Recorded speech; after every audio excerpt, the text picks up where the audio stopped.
My 9-year-old sister was sent to boarding school but never returned. I suspect foul play and think the parents and grandmother are involved. I scope Reddit a lot and I really don't know where to go, but I hope I can be helped here. I'm 14M, I'm American but live in Asia, being Vosges because I don't want this traced back to me if the situation is as bad as it seems. I don't know if I should give some sort of background or anything, but up until about 7 months ago, I lived with my mom, 39, and my dad, 41, plus my little sister, 9. I say was because my sister is no longer here. She's in boarding school. I want to preface this by saying we are not bad kids. We're half white, half Asian. When my grandpa, in Dad's side, got sick 4 years ago, we moved here so my dad can take care of him. Me and my sister worked hard to learn the language, despite her age. She actually caught on better than me, and I was so impressed with her. The issue began with Grandma. She would really look down on my sister, and I love my sister and didn't like it one bit. My mom said it's cultural, and I shouldn't make a fuss. But it was hard when Grandma really started making it obvious. She got me clothes, games, etc., but my sis got no attention. I should mention that 4 years ago, we lived with Grandpa and Grandma. In that time of me getting spoiled, my sister got reprimanded for everything she did. I swear it was super unfair, you wouldn't believe. Just under a year ago, Grandpa passed, and my parents decided we'd stay here since I already speak and read pretty fluently.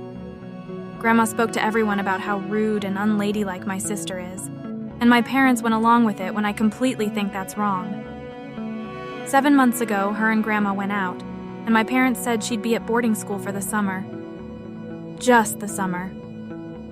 After 3 months, I got anxious and asked when she'd be back, and I ended up crying at the question. I was talked to by my dad, and he said she loved boarding school so much she didn't want to come back yet. Like, is that how boarding school works?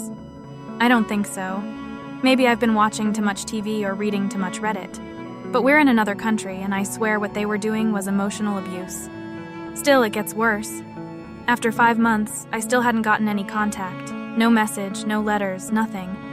And that's when my dad started making her room into his office space. We actually got into a big fight over it, and I ended up with more chores. But he never answered why he was doing it if she'd be back soon. Anyway, it's now been 7 months since that car trip that took my sister away, and the final nail in the coffin hit. I was looking through the attic for my mom and found a box with some of her old stuff, including her phone. Why wouldn't she have her phone? I really just want to know if there's anything I can do. No one will tell me which boarding school she's at. I'm told not to worry about it because I'm a child. I know I'm too young to do much, but if there's anything I can do, please help. When I think about it, I can't stop remembering the way my mom cried that day. It makes me shiver. I've been imagining the worst, and I'd hate if it ended up being something along my mind. Hi, Reddit. It's been a crazy few weeks, but I absolutely needed to update as soon as possible. Sorry my post got locked, and I appreciate everyone who spoke to me via DMs. Sorry to those I couldn't get to. It was a lot. I should get on with the most important of the update, what I finally ended up doing. So thanks to the super community that is Reddit, I was able to get in touch with a few different sources, the least favorite of which was a phone call towards those that help find trafficked children. I knew my family would be investigated and actually went to meet up with another family in that time. So basically, a Redditor close to my age, who I'll keep private, met with me and she had already showed my story to her family. They ended up letting me stay with them for a bit and made the proper calls to make sure it wasn't illegal. I actually even specified that I wasn't running from home, and I'd come back after the investigation. It didn't sit so well with authorities, and I was actually forced to go back home. But it only got stranger from there. I went back home to a completely empty house. Even Grandma was gone, so I was allowed to stay with the other family for the time being. They were extremely kind. For a week I didn't get any news, and bless her mother's heart, but I was told I had a home here no matter the results. So, a few days after a week had passed, I get a call and it turns out they found my sister. My family had been taken in for questioning and were placed in holding for quite a while. I'm not sure why they didn't tell me this immediately, though. I don't actually know the full story, but my sister was living close 700 kilometers away. Yeah, nearly a whole day's drive. It wasn't summer school or boarding school or anything like that. My dad sold her to get married. My mom was off the hook as one. I still needed a parent. And two, she wasn't in on it until it was a decent way in. My dad and grandma have been arrested though, and I'm back living with my mom and sister now.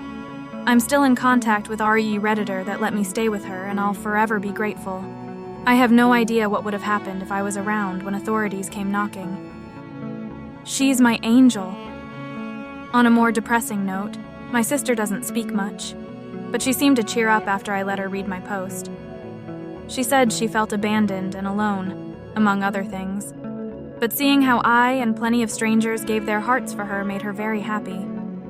So thank you all. Sorry for being Alvoge here, but I'm trying to protect identities. This isn't over by a long shot. There's still things that are going to happen. But I have my sister, and that's all thanks to Reddit. Thank you.